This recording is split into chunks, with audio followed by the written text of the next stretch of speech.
fuel engine switches transitioning to cut off from the run position, which is, being seen as one of the key reasons behind the engines, of course, losing fuel supply and the aircraft subsequently crashing. So what we took a look at here is this advisory issued in 2018, where it clearly warned of this potential for the fuel switch mechanism to, the locking system to be disengaged. But Air India has stated that this was an advisory and not a mandatory check, so the required, checks were not carried out. So how are you looking at this? Firstly, this preliminary investigation report, keeping in mind, of course, that further investigation is ongoing, and also this clear mention of the fuel switches transitioning to the cut-off position.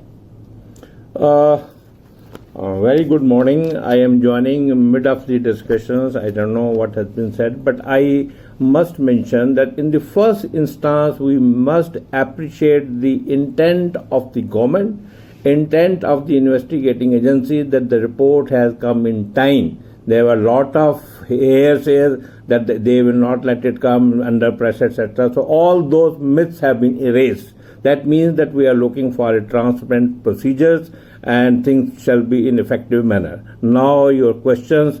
There are two, three questions. I was on another channel in the morning. We found that questions are, this preliminary report is preliminary in nature.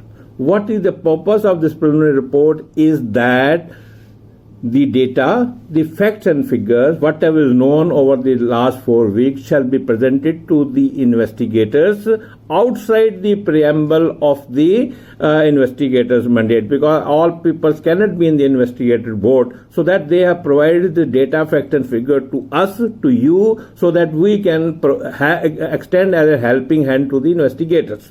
In that preamble, 2-3 things that has come out is that, first of all, a communication log between the two pilots saying, "Tumne engine band kara?" "Nahi, maine to nahi kara." So like that, who said whom? We are asking whether this was asked by P1 to P2 or P2 to P1 is very important. And in this age of artificial intelligence, we can really recognize who asked whom. That should be known, number one. Number two, once they know that they discuss that they have not done this engine shutdown manually, they have not done it, then they followed a procedure. That procedure is that you have to reactivate both the engines afresh, and that they did it. And the question is that did they follow the procedure? Yes, they followed the procedure. Then comes the voice analysis, and then there comes the question that is the switch. The switch are such, they are not simply on and off switch. There are lever control switch. There is an effort involved, a deliberate effort involved to do that. You have to unlock the switch, you have to pick it up, and then you have to maneuver in the direction you want this to happen. So there was that procedure. It was done as per the procedure.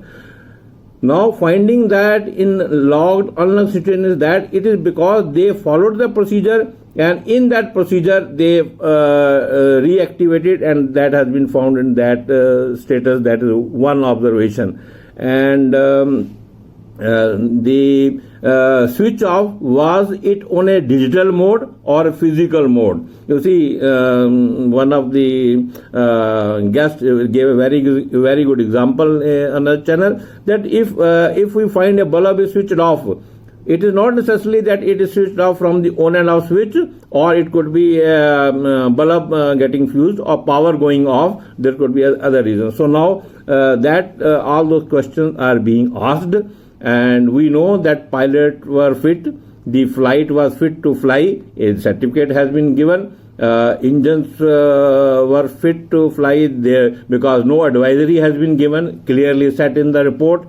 So we have to go as per the mandate of the report. Yes, they are investigating, it's a preliminary report, and it has come on time. question were asked, it is midnight. Yes, midnight or any night, because we are global now. India is no more in the Indian Standard Time. We are working on a UT, and that, as per that, it can come anytime. And since ICAO's presence was there, so observatory status they are having, so that's why it had to become in time also. So all those facts and figures, I think we now get activated to, it is a 15-page report.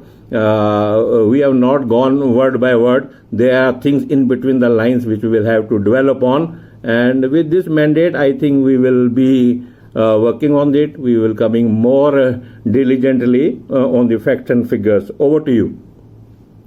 Well, sir, thank you so much for providing us with that insight. I would also like to thank, of course, Dr. Vandana Singh, aviation expert, as well as Wing Commander S. Thakran, former Indian Air Force officer, for joining us on the broadcast. But that is all the time that we have for now. We'll take a short break. We'll be right back. Thank you.